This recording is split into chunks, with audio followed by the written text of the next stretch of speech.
decided to go 3S GTE. What made me make that decision? It was a lot of things that made me make that decision. I was constantly having problems with this turbo 5S FE. I can't do this anymore, man. I mean, it's just, you're trying to turbo a motor that just wasn't meant to be turboed. It just wasn't meant to be turboed without really dropping a lot of money into it. I mean, if you really want to do a 5S FE turbo right, you have to really go through, build the bottom end, and drop the compression. The compression on that motor is 9.5 to 1. You'll probably got to drop it to 9. If you can, drop it to the high 8s, just to make the engine more safe for boost. Also too, it has dual overhead cams, but then it doesn't have dual overhead cams. It has this dual overhead cam, but it's got this gear that's kind of a slave gear that runs the exhaust cam off of the intake cam, so there's really only one cam gear on your timing belt. So there's not a lot of adjustability there. It just, and then the head is built for economy. It's not built for performance. It's got the F-style head. If you guys know the Toyota designations for engine codes, you know, you've got the F and the G head, the F being the more economy head, the G head being the more performance head. Now, I'm not gonna say it can't be done. The 5S FE can be turboed, it can be done right, but when you're looking at the amount of investment you're gonna put into it, as opposed to just going out and doing a 3S GTE, you might as well just go ahead and do the 3S GTE.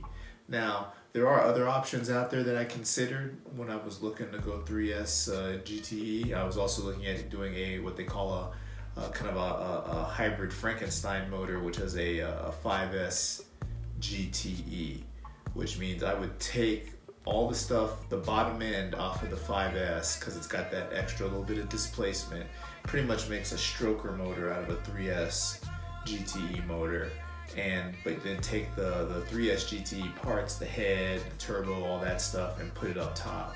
I was looking at doing that, but then in the end I just kind of decided to go against it. I was getting to the point where OEM Toyota knows how to do it. They know how to do performance. They knew how to do performance from the factory. Why am I gonna try to think I know better? So I just wanted to do a 3S GTE.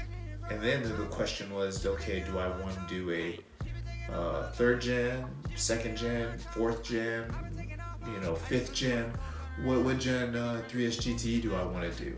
I started looking into those, and I started looking and seeing that the 2nd gens, good motors came in the 2nd gen MR2s, and also in the Celicas, the GT4 Celica, not the one that was released overseas, but the 5th gen Celica released in the States with the pop-up headlights. It was in those cars, and then you had the 3rd gen. The 3rd gen was released in the MR2 and the Celica GT4 overseas. And then you had the 4th gen, which was released in a car called the Caldina, which was like a sports wagon, only released overseas, and the same with the 5th gen. Big differences was the 2nd and 3rd gen. They still kept a distributor, no coil unplug for those, as well as with the 2nd gen, it actually had a weaker bottom end than the 3rd gen. The 2nd gen, I believe, had issues with the block actually cracking, and the 3rd gen actually corrected that with extra bracing to fix that problem. 4th gen was the first gen that actually did the coil unplug setup for the 3S GTE. So that one seemed real appealing because it updated ignition system. That sounded pretty nice. And then the 5th gen was kind of a lighter version of the 4th gen, where they did stuff like they took the oil cooler off, but it still had the same turbo and still had a lot of the same things. But the one thing is the head was designed just a little bit differently, to where none of the parts off of a 4th or 3rd gen could actually bolt to a 5th gen. So after doing a bunch of talking and looking around, I was looking at, okay, I'm gonna do a 4th or 5th gen. I want the coil unplug set up. Also, too, reading about it, the third and second gen, they had the 8.5 to 1 compression, but the fourth and fifth gen had the 9 to 1 compression, which meant that it was a little bit more responsive when it was off boost, which that's kind of what I was looking for. I wanted a car that was streetable, that was drivable, that I could enjoy and not have to always mash the pedal to enjoy it. So, so I started looking at the third, fourth, and fifth gen, and then I got real scared with the wiring. And I'm like, I'm not gonna wire this car myself. I can't do that.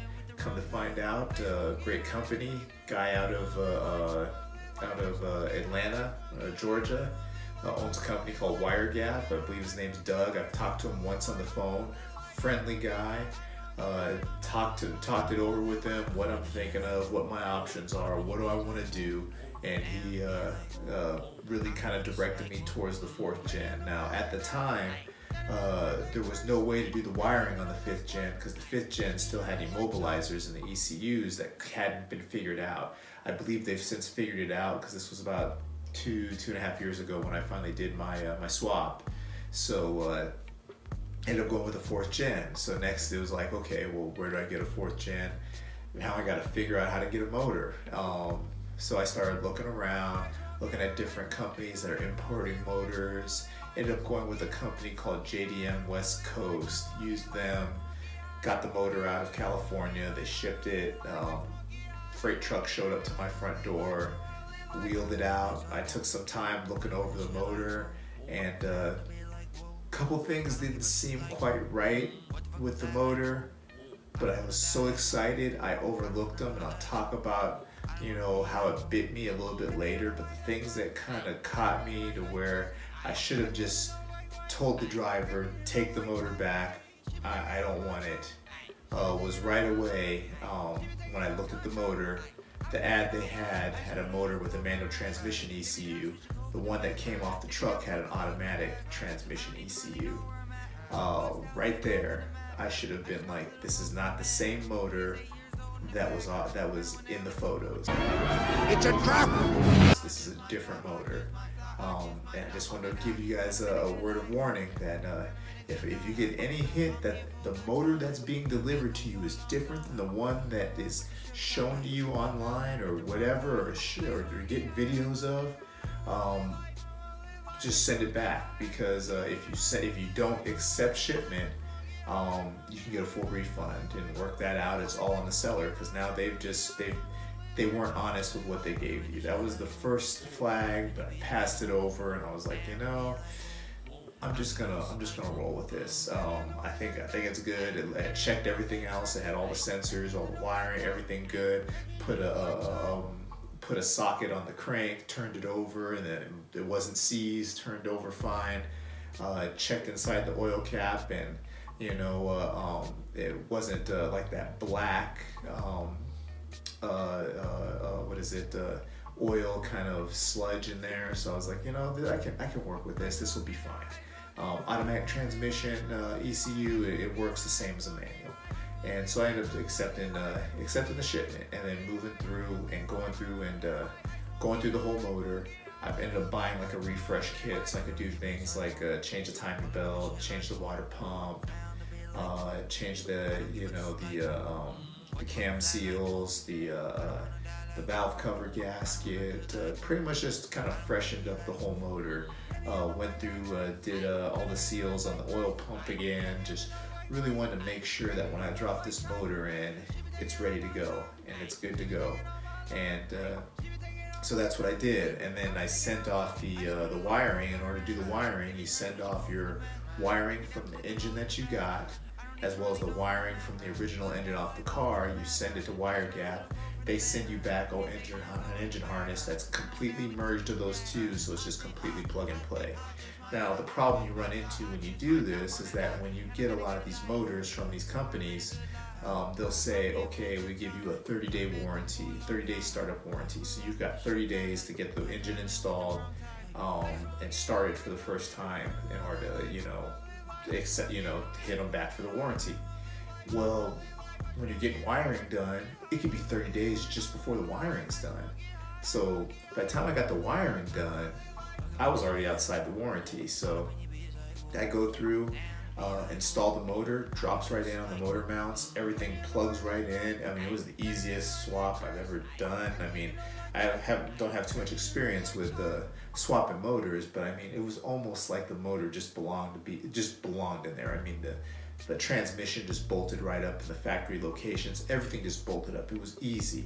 It was so simple. I got it all back together, gave it that first crank over, and it just started up like it was nothing, running off the factory ECU.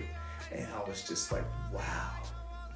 So I ended up driving it around and kept it on just the wastegate pressure, which is about 7-8 psi, driving it around, having fun with it.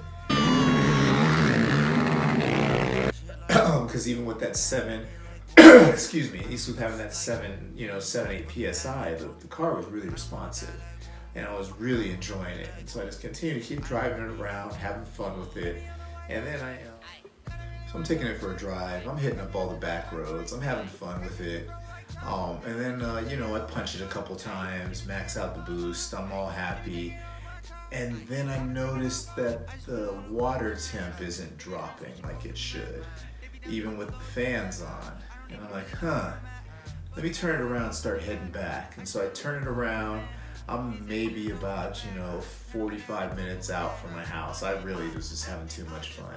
And so I'm hitting it back, and the water temp is still going up. It's not dropping. It just keeps going up. And so then I finally get to a point where I pull over into a little side road in the farmland, pop the hood, and I hear that noise. And I was like, I know that noise. And it was rod knock again. And it's just like, and I'm like, are you freaking kidding me? I was like, this should not be happening with this motor.